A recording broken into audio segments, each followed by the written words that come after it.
identified the uniqueness in you. Ate n'okwagala obuweereza kubanga manya nti baakuteeka mu kifo ekyo kubanga baazuula ekyo ekyenjawulo ekiri munda mu ggwe That sets you apart from others. ekyo ekikwawula ku bantu abalala.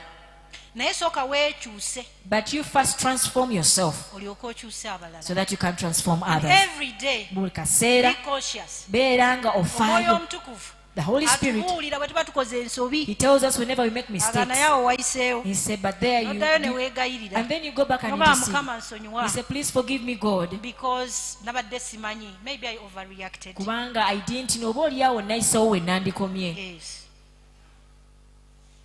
Let us learn to be time managers. Leka tuyige okukwata obudde Tubeere predictable. era tumanye ki ekigenda okubaawo. Take time to plan Twala obudde so oteeketeeke that you execute your task. osobole okuba nga okola omulimu gwo. Temwerabira ku networkinga. Do not forget to network. Buli opportunity gy'ofuna Every opportunity that you get, ejja kukyusa. it is going to transform you. Temujajinga bantu. Do not judge people. Tomutunuulira kubanga ayambadde nnyo. Don't look at them because they are Don't judge overdressed. a book by its papa. Totunuulira muntu okusinziira ku kino Kubanga ekiri onaze ebweru ayambadde engatto eri cheap. because they're putting on a cheap shoe. Olumu At times, waliwo omukyala yali ayagala okurecruitinga accountant. there is a lady nga ayagala kufuna accountant. Najja So she came ne batuula ku reception and they sat on the reception. n'avaayo mu ofiisi ye And she came out of her office. n'ajja ng'ayera. She came when she was sweeping. N'asanga mu baali bazze okusaba omulimu She found one of those who nga had come mulimu when there was someone, gwe yasoma naye. the one they went to school with.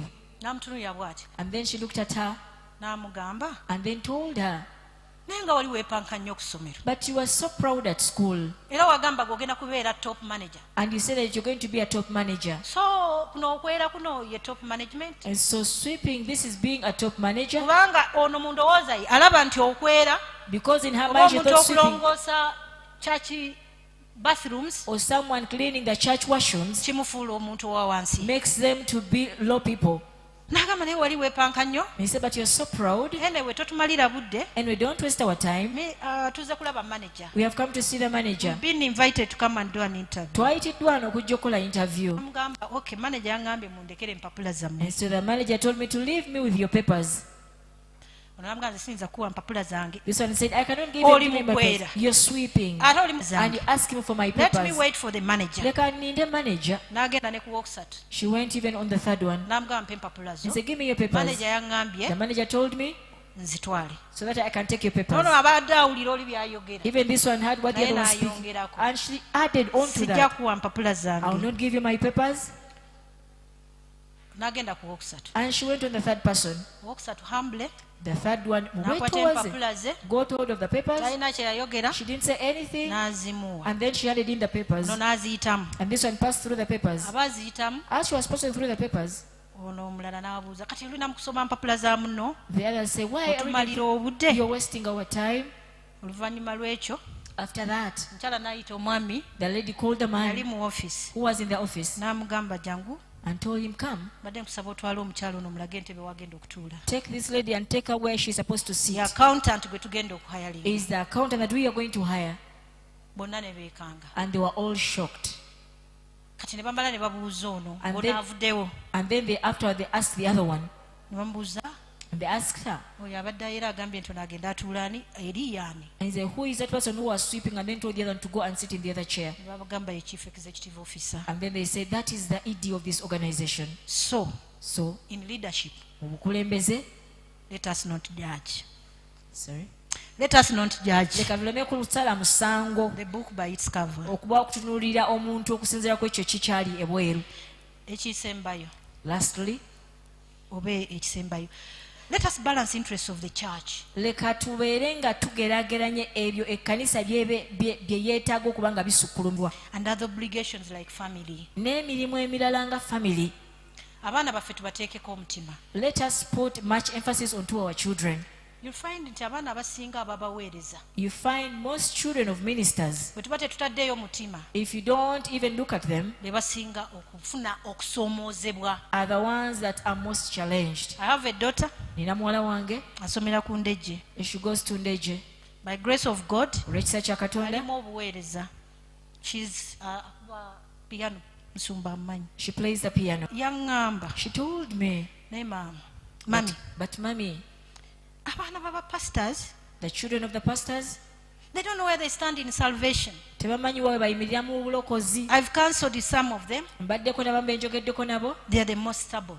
be basinga effujjo. They don't know whether they are born again. Tebamanyi oba They balokole, don't know whether they know Christ tebamanyi oba bamanyi ne or Kristo, not. oba tebamumanyi. So, Kaakati I want to appeal to the servants of God. njagala kwogera eri abaweereza Tetugenda ba Katonda. kusumba ndiga zokka ezijja mu church. We shall not only pastor the flock that come to church. Let us spare time Leka tufuneyo obudde and plan, era tuteeketeeke, sit with our children, tutule n'abaana baffe, get to know them more, tubategeere get nnyo, to know their interests. tutegeere bye Let beetaaga. us not force them in ministries if they are not interested in ministries. Tuleme bbaka mu kuweereza Katonda. Let us be positive and allow them to thrive. Leka tubakkirize bo And let us batojjere. understand their uniqueness, Leka tutegeere ekyo because kibafuula that is ab'enjawulo. also part of leadership. Kubanga kino kyo kitundutundu ku bukulembeze. Let us strive for competitiveness. Leka tubeere nga tulina okuba nga tuvuganya. Excellence. Competition is not bad. Okuvuganya si kibi. Yes.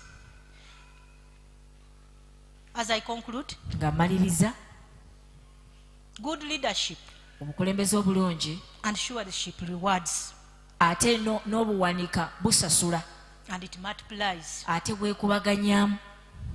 I've seen God work in my life. Ndabye Katonda ng'akola mu bulamu bwange. Musumba senda olayinza obutababuulira gye nvudde wange. Pastor Selma, I tell you where I've come from.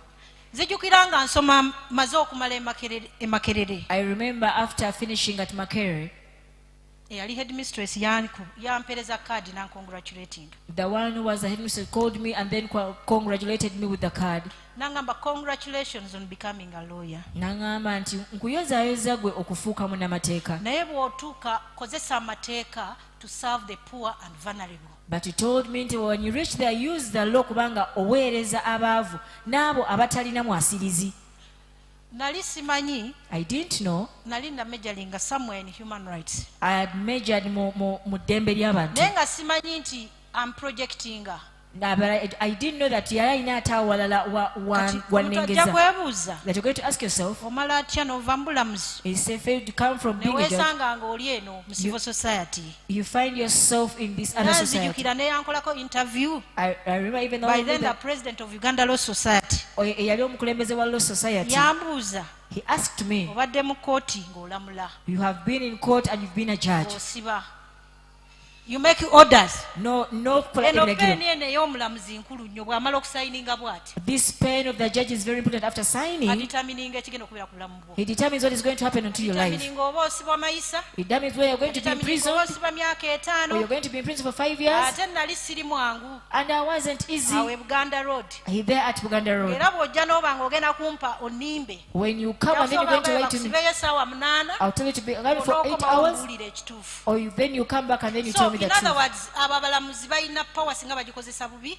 So those judges have power if they use it badly. So yambuuza, So he asked me, ogenda ku submitting otya tufe eri ffe, how are you going to submit before us? ogenda kukakkana otya eri ffe? Ate nga luli obadde oyisa biragiro. And yet you've been above us when you just were doing all orders unto us. Mu mutima gwange simanyi oba by then I knew how to submit authority, naye namugamba nja kusubmitinga. In my heart, I just told him that I'm going to Kati submit. eri gye nava So where I came from, n'enzija eno mu babonaabona. so I came unto those who are suffering. Kakati ababonaabona abo be batalina nnyo ssente, So the suffering are the ones who don't have a lot balooya of money. bannamateeka bano ab'ebbeeyi Those lawyers who want a lot of money, baagala 10%, baagala naye 10%. omukyalo oli yaŋŋamba ogenda kuweereza banaku. And say you're going to serve unto the poor. So nali mmanyi nja kubeera bubi nnyo, So I thought I was going to be very poor. yinza okulemererwa n'okubeera ne kirisa abaana. I may fail even to give to my children what Naye is supposed olw'okuba to eat. najja mu ministry But I came into a ey'obuweereza obw'abanaku, of serving the poor. ndabye bangi nga bakyuka. I've seen many changes. Ne funding ne bweggwawo, Even if the funding comes, sisobola kubulwa kyakulya. I cannot fail to get what to Kubanga eat. Katonda gw'osavinze akugabirira. Because the God that you So, serve is going to reward you good and pay you. leadership, Kati okuyita mu bukulembeze, ndabye engule nga zijja mu kitongole kyange, I've seen crowns coming into my kyetuyita organization. awards, The awards. olw'obuweereza obulungi. Because of the good ministry and So service. mutunuulire the parable of the sower Kati mutunuulire olugero olw'omusizi n'engeri gya multiplying. and the way the things were multiplied.